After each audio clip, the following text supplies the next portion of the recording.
Hi, I'm Greg Schaefer, and welcome to the virtual CISO moment. Thad Wellin joins us today. He is Chief Executive Officer of TRW Security Solutions. Thad, thank you so much for joining us today. Well, thank you so much for having me, Greg. I appreciate you spending the time. I know that we had first planned this several months ago, and for reasons that we'll get into in just a few minutes, we had to move this out a bit. But if you wouldn't mind starting with your cybersecurity journey, how you got into cybersecurity and why you got into cybersecurity and where it has led you to today. Yeah, so absolutely. Joined the Air Force August 2nd, 1990. Um, the thing or I should say August 1st, 1990. And the thing that was very unique about my journey in the Air Force was August 2nd was the day that Saddam Hussein invaded Kuwait.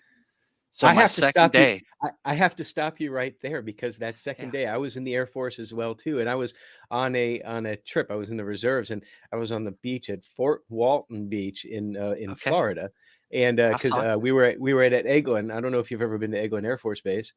And yeah, somebody came out and said, "Oh yeah, no, Hussein just invaded Kuwait, and oh, this is a big deal." And I'm like, "Oh, it's gonna be nothing."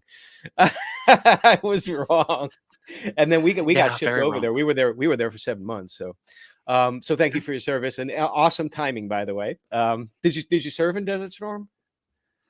No, I did not. So I actually had my bags packed sitting Hmm. in the terminal at Travis Air Force Base in Vacaville, California, several times. And then they said, "Oh, we're pulling your orders. We don't need your slot right now." So I sat there, but then of course, I did deploy. There's not enough fingers and toes how many times I deployed in support of Operation Enduring Freedom, Operation Hmm. Enduring Freedom Philippines, and basically the war on terror. And what did you do in the Air Force? So when I first joined the Air Force, I was a radio operator. Ah, That was my first job. I went in what's called open admin, so there's only a handful of jobs. Why? Because I'm colorblind and I'm eliminated from just about every single job in the Air Force. So ah. that was my path. I can't do anything on the flight line because you can't see the red and green lights. So they said, no, you can't work on the flight line. So we're Mm, going to make you a radio operator. My career was actually very unique as a radio operator because I didn't do the traditional radio operator jobs. And I ended up in an AFSOC unit in Okinawa in 2000. And hmm. I kind of transitioned into network security and doing communications as far as the network side of it as a communications planner. And that was the start of my cyber career. And then I ended up transitioning into what was called cyber surety for the Air Force career field that was focused on cybersecurity. So that was my job. And then my last job in the Air Force, I actually worked for the Joint Staff doing vulnerability assessments as part of the Joint Staff Integrated Vulnerability Assessment. Team 5 traveled the globe and did vulnerability assessments of Hmm. military installations for the last 3 years of my career when I retired finally in 2014, and then I've been on the cyber roller coaster ever since. So what did you end up doing when you got out from the Air Force? What was your Uh, my first? fir- so ironically, I retired out of an army base, Fort Belvoir, right outside Uh-huh. of D.C. In Springfield, Virginia. Um, I worked at DITRA, which is the Defense Threat Reduction Agency. That's where we were housed. Even though we didn't actually work for DITRA, we worked for the Joint Staff. And then I went to the other half of the building, which was the Defense Logistics Agency, and I started the second half of my career um, uh, as uh, as an IA manager for the Defense Logistics Agency. So managing basically the cyber posture of some unclassified and classified networks for the Defense Logistics Agency. And from there, I just kind of followed that journey and path in the DC area until I finally had enough of living in that area and the traffic and the cost of living, and I decided um, I would let my wife decide our path, where we would end up. We came down here to the Tampa area 7 years ago to visit her best friend, who she's been best friends with since they were 10 years old. Her best friend moved all around the world, kind of like we did, but in a civilian path. Ended up in the Tampa area. We came down to visit. My wife, at the end of the visit, said, "I want to live here." So 4 months later, we were heading to Tampa, and we've been here ever since. That's awesome. And at some point in time, you decided when you were in Tampa to start your own business. Yeah. So here's kind of my journey and path. I got a job actually doing a contract for the Air Force. We took Humvees, that the TACP community, which is the Tactical Air Control Party, for the Air Force. So it's usually Air Force guys assigned to big Army units that actually call in airstrikes. So the company I was working for was redesigning basically the communication system Mhm. for the TACP community, and I was the engineer on that project. So built security into the integration effort, and then also did the accreditation to get the system accredited to use on an Air Force network. So that was my first job.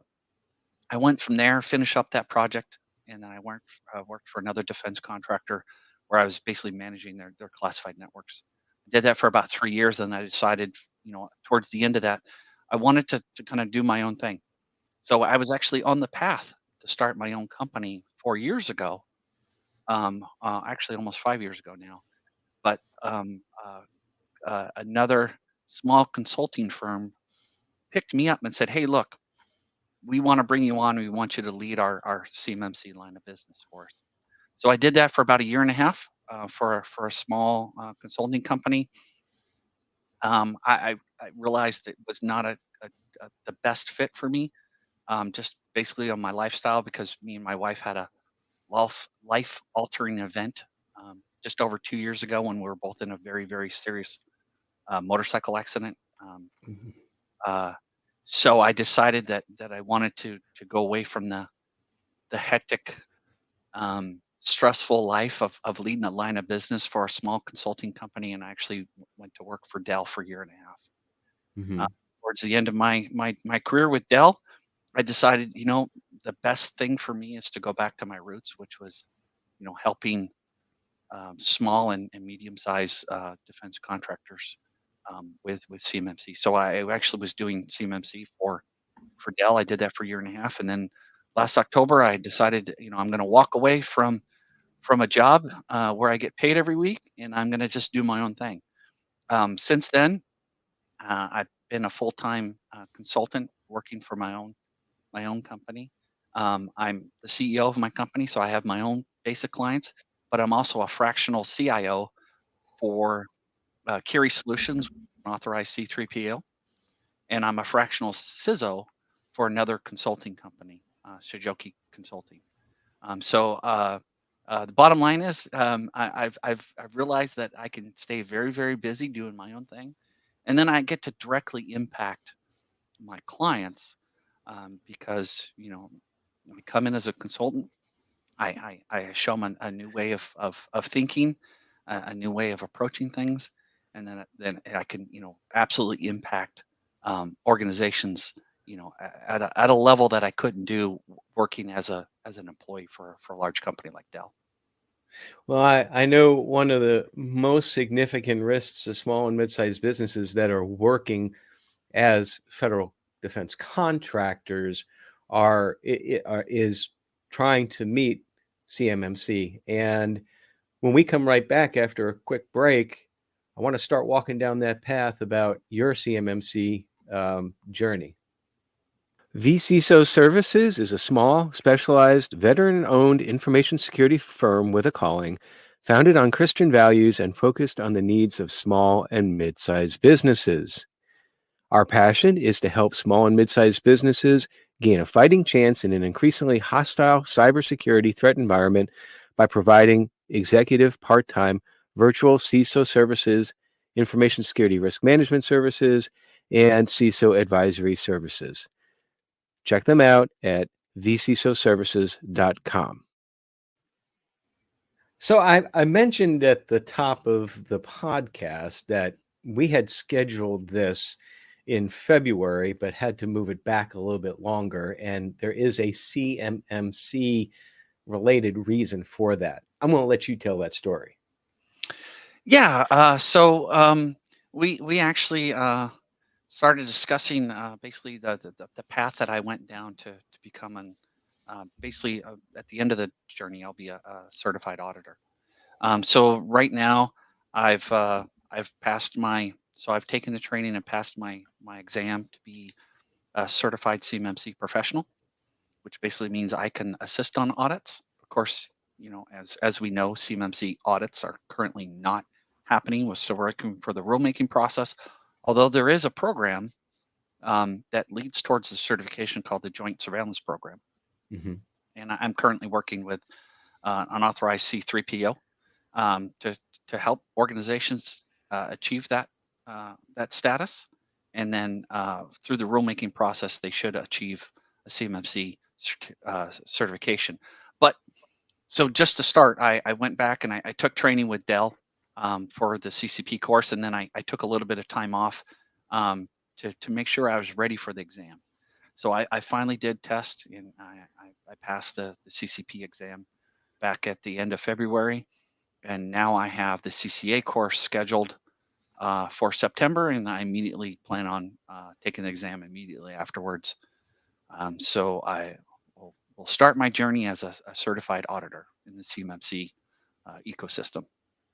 And that was the primary reason why we delayed doing this, because part of the reason for talking with you here is to get some firsthand feedback about what it was like preparing for and then passing the CMMC professional exam.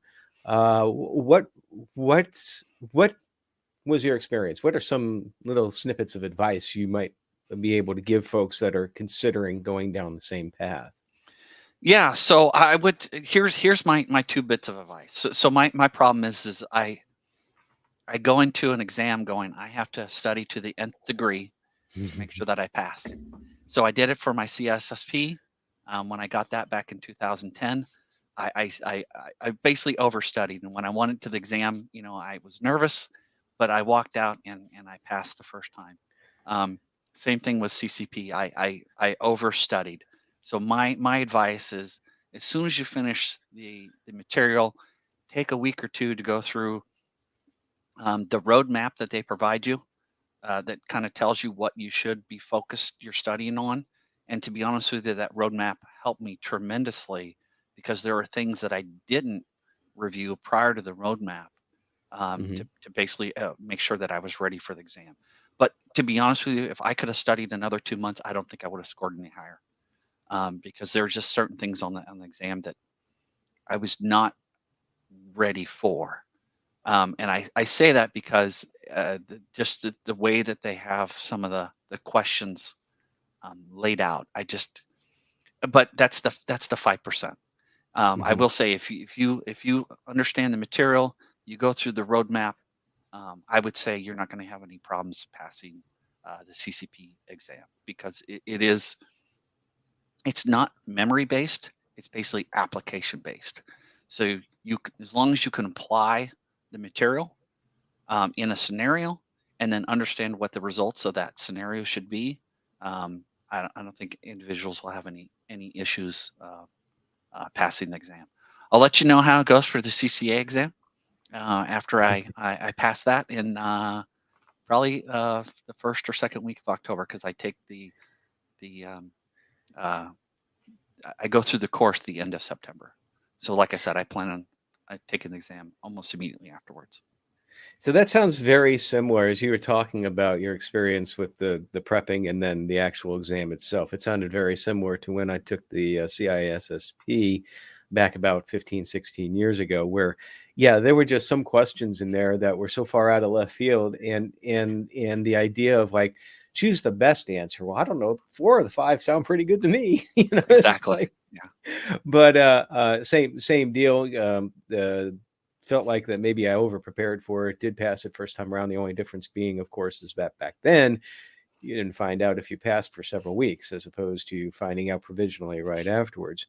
Yeah. Now, you mentioned that the CCP is more application and less memorization. I have not gone down that path yet. I'm considering it, but I am an RP.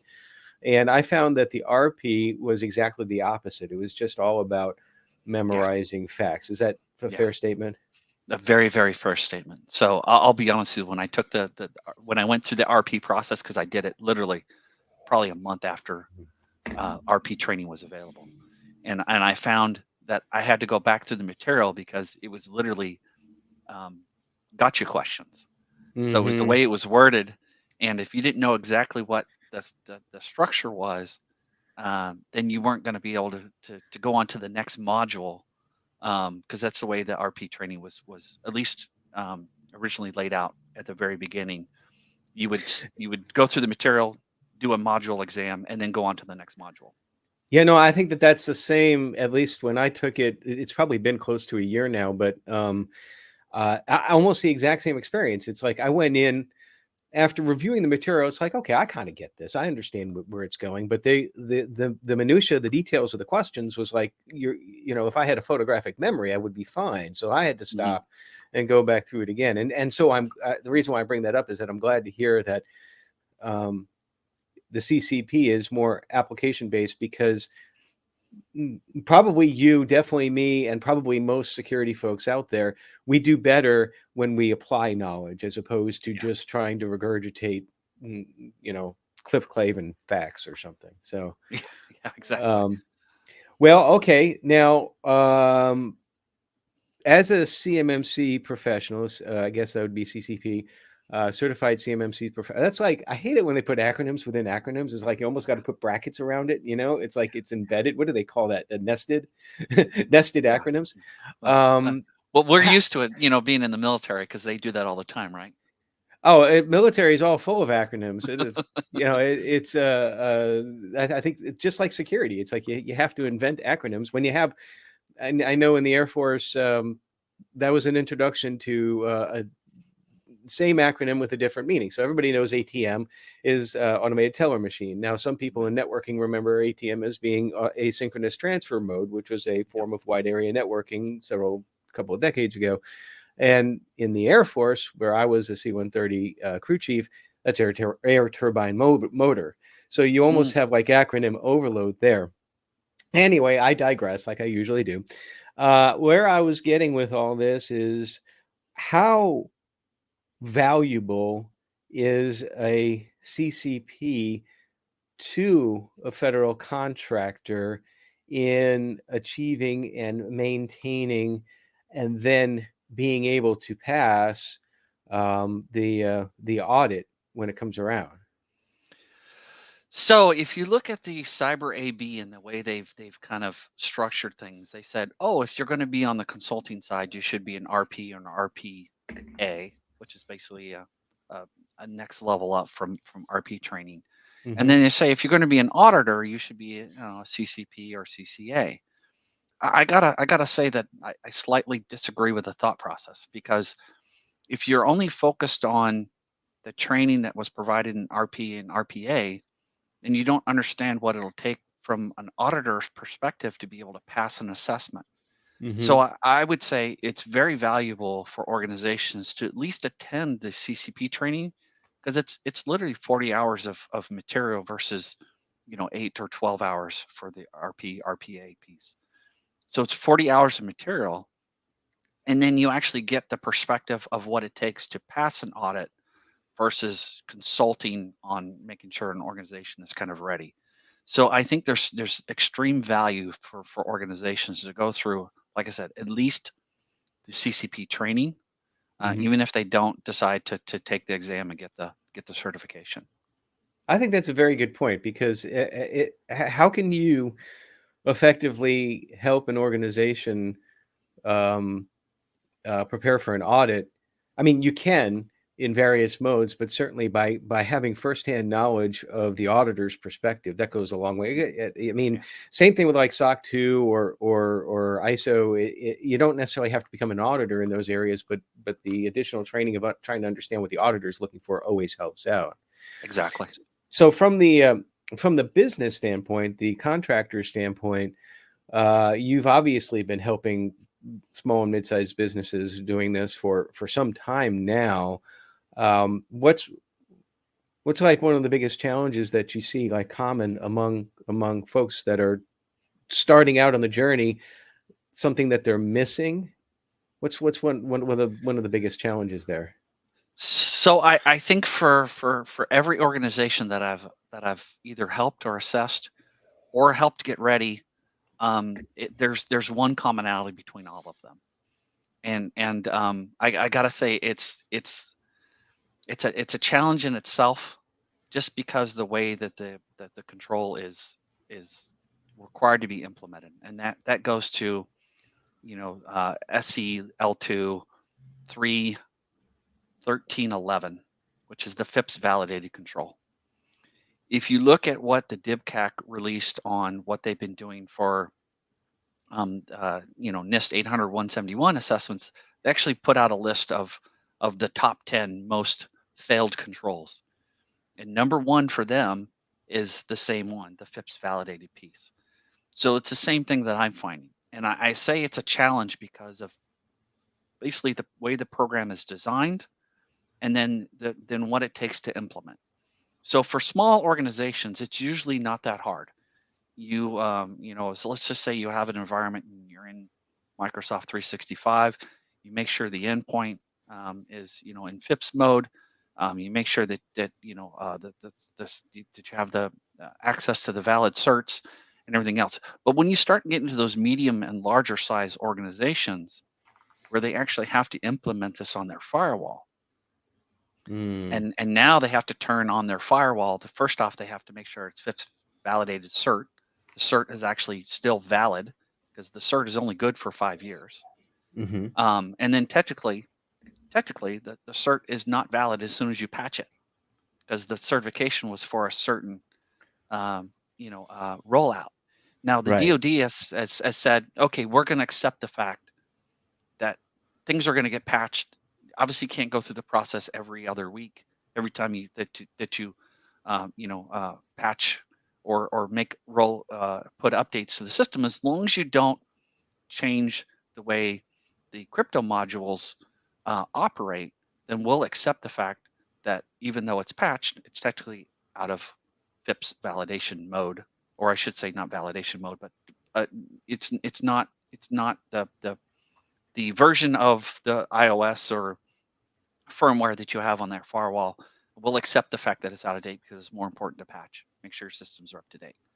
But here's the Well, problem: uh-huh. when you have a large network and you turn on that firewall and you put it in FIPS mode, it means everything that communicates through that firewall has to be FIPS compliant, and the algorithms have to match what the FIPS requirement is. The problem is there's a lot of these large organizations. They have legacy systems and everything else that don't have the ability to communicate through that firewall once it's in FIPS mode. So hmm the challenges for sort of medium and large size organizations is they simply can't get this to work unless they basically just start from scratch again and rebuild their entire ecosystem inside their network. So that's the challenge that organizations have with that FIPS validated mode. So that would obviously could be quite expensive, but getting back down to the smaller businesses, it sounds like that becomes for them more of an effective vendor management Yeah. issue as opposed to an infrastructure issue. They have to validate that their SaaS providers are meeting the requirements, the FIPS requirements, because a lot of times smaller businesses, sometimes they're all remote anyway, as it is. Yeah. So here's a gotcha moment right now. We're in a gotcha moment because everybody's moving to Windows 11, right? Hmm Windows 11 currently doesn't have a FIPS validation. They Oh, don't have a joy! FIPS I did not validation know cert. that. Ah, So okay. we actually reached out to the DoD and say, hey, look, Windows 11 doesn't have the FIPS validation. It's using the exact same modules that were in Windows 10. Could we use that FIPS validation for Windows 11? DoD came back and said, nope. So right now, everyone that's on Windows 11 technically doesn't meet the requirement for FIPS validation, because Windows 11 hasn't achieved FIPS. So here's the other issue with FIPS right now. They're moving away from, they're sunsetting FIPS 140-2 and moving to 140-3. Well, this was supposed to be started literally 4 years ago. They're having problems with the validation process on the NIST side for the labs that are authorized to do the FIPS validation. So currently, there's really not any FIPS validation going through the lab process right now. I don't have a timeline when that's going to be fixed, but we might run into a problem where their FIPS validation, their cert literally expires because it's only good for 5 years, Right. and they can't revalidate because the process is not optimal right now. That is So absolutely fascinating. It's one of the reasons why I love doing this podcast is that I'll find out things that I'm like, that could be a huge gotcha right there. a huge gotcha. Yeah. Yeah, especially for everybody that's already migrated to Windows 11 and can't go back. Exactly. Well, I know from experience that it can be incredibly stressful being in cyber and also being an entrepreneur on top of that, which you are. What's one of the things that you do to help yourself decompress? Because we got to get away from it, right? I mean, we can't be stressed out 24/7 by 365. What's one of the things you do to get away from the stress? So my biggest thing, because I'm my brain is constantly working. I have adult ADD, so I literally function with 14 things going on in my brain at all times. On top of that, I'm a cybersecurity professional, so I have, another 14,000 things going on in my brain. I'm an Mhm. entrepreneur. Things, as an entrepreneur, you never can really turn things off. You're always having to meet with clients, manage expectations and everything else. So I literally, it's really, really hard for me to turn off. So the one thing that I can do is I'm an avid motorcycle rider. Yeah. Me and my wife are both avid motorcycle riders, even though, like I mentioned early on, we had a life altering event in a motorcycle accident. We're both back on motorcycles. And that's the only time that I really don't think about anything else. I put on my music, I get on my motorcycle, I hit these back roads in Florida, go up to North Carolina, Tennessee, wherever I go, and then we spend time in Oregon. I go on the roads there. When I'm on my motorcycle, I only think about the things around me and the music I'm listening to, and I totally tune out everything else. It's my only time that I can decompress. But when I'm on my motorcycle, that's all I think about. I don't think about anything else. I don't think about work. I don't think about deadlines that I have to meet, anything else. I'm in the moment, 360 around me, looking around, make sure, uh, I'll throw out the air quotes, cagers are not paying attention and trying to kill me all the time.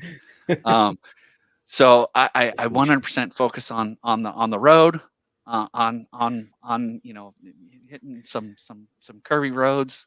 Of course, hills and mountains don't exist here in Florida, so I have to get outside of Florida to be able to do that. So a couple of things there. First of all, I've never heard the word cagers before. I love it, and every time I pass a motorcycle or they pass me, I'm like, he thinks I'm a cager. I get it. That's great. Now, I would imagine you mentioned Tennessee, North Carolina. I can't remember the name of this, but I know that there's a route through the mountains there, very windy. I think it's Route 129. Is that one that you've Yep, ridden? And yep, what's the yep. name of it? It's called Tail of the Dragon. Yes, yes, yes, yes. I could not Yeah, remember that. yeah. So, I've uh, done that road several times. Be honest with you, there's other roads. There's Highway 28. There's the Blue Ridge yeah. up in that area, and I honestly prefer those because 129 is just pure insanity. There's 1,000 motorcycles on that stretch of It's 13 miles, It's probably one of those, 329 yeah, curves. probably one of those things that you do it once, say you've done it, and then you get Yeah. more relaxing when you go out to something not quite as.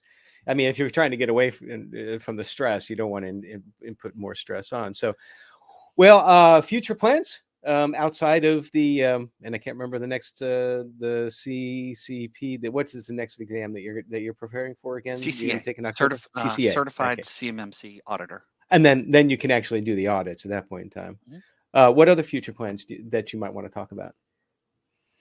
Um, Honestly, just making sure that I take care of my clients the best that I can and make sure I give them the best advice for whatever whatever they hire me to do. That's my ultimate goal. The thing that I also love about consulting is that I get to pick who I work with. So I honestly vet my clients as much as they vet me.